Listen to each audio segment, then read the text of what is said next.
Hello, Digfig here, and welcome back to the Division series. Today, we're going to try something a little different, and I'm going to try and break down my build for you guys. This is my first time doing a long commentary like this, so you guys are going to have to bear with me because this is going to get really messy. Let's start with the DPS side of my build. You can see here that I'm doing 105,000 DPS while maintaining a very solid tank. This comes down to 3 key pieces of gear, one being my primary weapon, my gloves, and my knee pads. Now let's start with the primary weapon. When it comes to endgame SMGs, there's basically 2 to choose from right now, one being the Vector and the other being the MP5N. The Vector you obtain at your base of operations vendor for Phoenix points, and the MP5N you obtain through Phoenix points from the Dark Zone vendor, and you require Dark Zone rank 50. I've been asked a lot by people why I choose the MP5 over the Vector because it does less damage per bullet. But for me, the biggest thing with the MP5 is the magazine size. The Vector, I can only get to around 40 bullets in a mag with the magazine extension, where the MP5 I can get 61 bullets right now. And I've won quite a few fights due to the Vector having to reload a few times, where I can keep on putting down damage with this MP5. Now to get into the details of the MP5, I've re-rolled about 30 of these things and I cannot get that right talent. The ideal talent for an SMG for me would be the Deadly talent, which increases the critical hit damage by 26% passively. But right now I'm making do with this talent. It increases damage to elites and names, which helps me with my speed runs for farming Phoenix points and killing those pesky mobs in the Dark Zone. Now let's move on to my attachments on this gun. You can see here that I'm trying to prioritize critical hit damage and critical hit chance due to it being an SMG.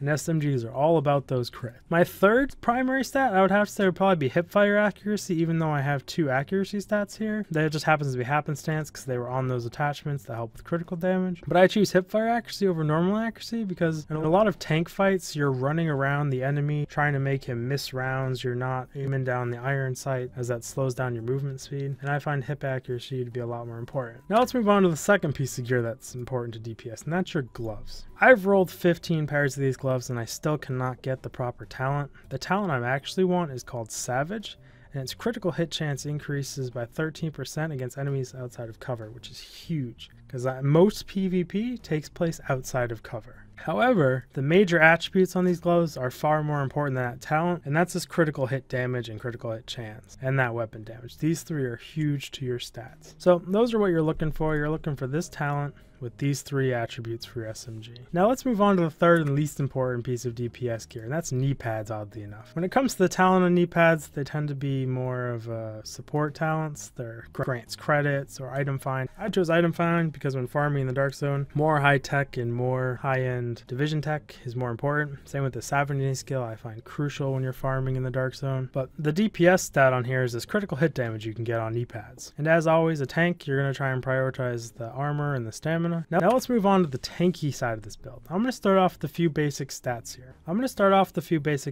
And let's jump over to our character sheet real quick.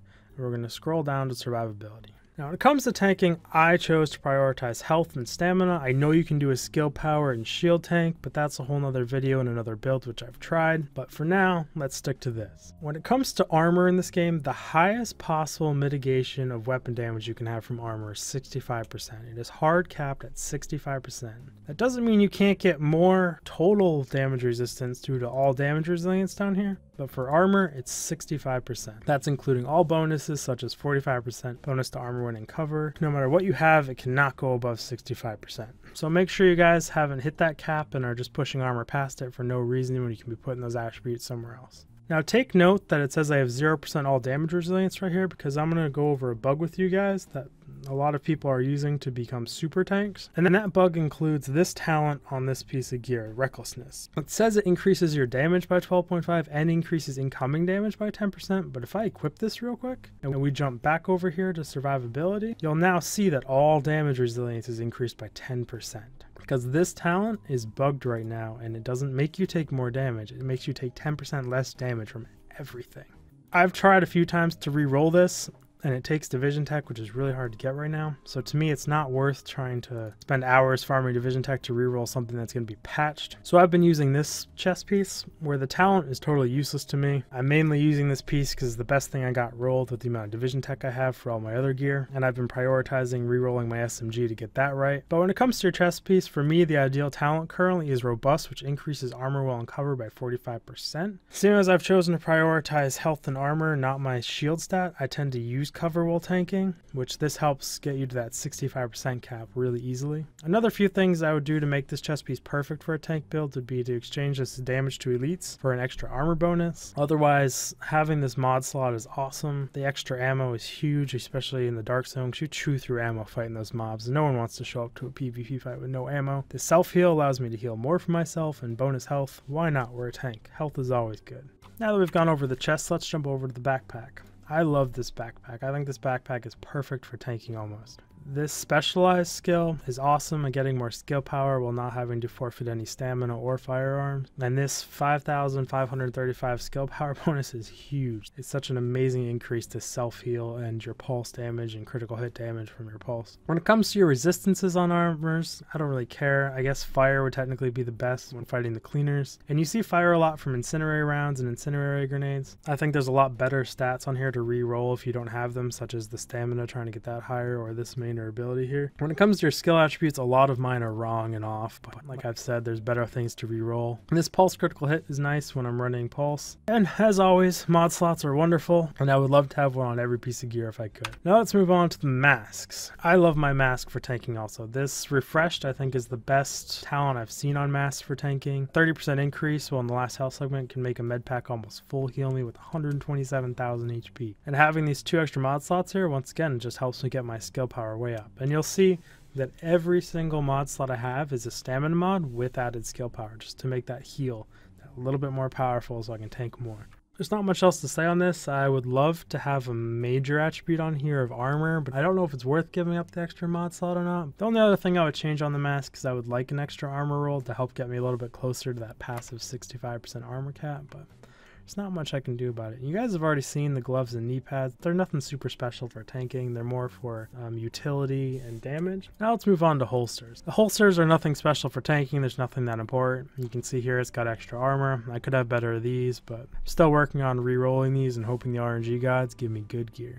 Now that we've done a basic gear breakdown, let's jump over to our skills real quick. When it comes to active abilities, I like to use different ones for PvE and PvE. The only skill of mine that doesn't change for PvP and PvE is my first aid skill with Overdose. I prioritize Overdose mod because it increases the self-heal over all the other ones, which is the most important thing when it comes to self-tanking. When it comes to PvP, I can't think of running any other skill other than Pulse, for a few reasons. One, the weakest part of a tank is its DPS, and this added critical hit chance and critical hit damage helps plug that gap of a tank, and you can actually melt people pretty fast for being as tanky as we are. And the most valuable part of Pulse to me is the situational awareness it gives you when you can see how many enemies you're fighting, where they are, what they're doing, if a spawn is up in a building, if you're trying to farm bosses. It's just, utility is amazing on top of that damage bonus. When it comes to PvE though, if someone is already running a dedicated Pulse, I'll switch over to Smart Cover, running the Trapper mod to help get this damage buff right here, 50%, to help us burn down shotgunners and kill spawns quicker so we can speed run through a little bit faster to get those Phoenix points. And if I'm in a group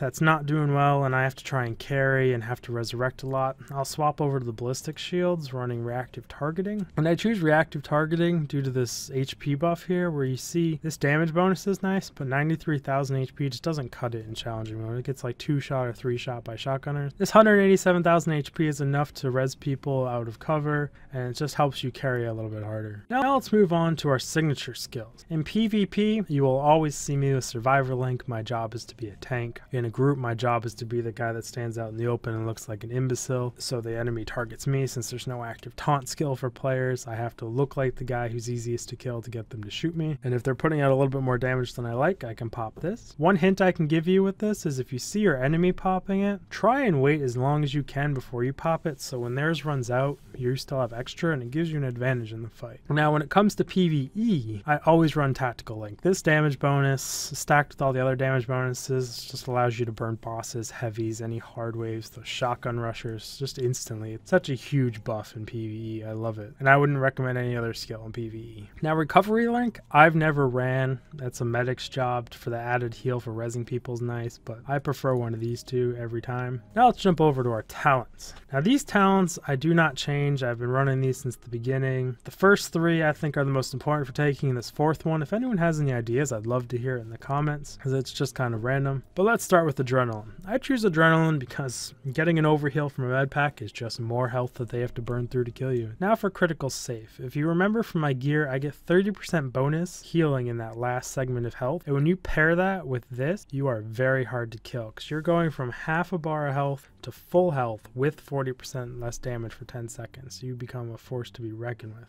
Now let's move on to Strike Back. I love Strike Back because it's my job to take damage, and as a tank, you should be getting down to low HP. That's you doing your job. And having those 20% cooldown reductions allows you to self-heal quicker and pop your pulse more often, or your ballistic shield, or whatever skill you're using more often, which will help you tank even harder. When it comes to the force skill, I use on the move because I don't really like to be stuck to cover. I like to use walls to pie corners or to isolate enemies out. And I always try and be moving just a little. But I'm open for suggestions if anyone can think of anything better to use for tanking. I would love to hear what your guys' ideas are. Now that we've gone over my skills, talents, and gear, if there's anything I missed or you guys have any more questions, feel free to ask in the comments and I would love to answer them. I want to thank you guys a lot for putting up with this. This is my first time doing long commentary like this, and I appreciate your guys' support. Feel free to check out the videos I have linked here, and if you enjoyed them, please like and subscribe, and thank you guys very much.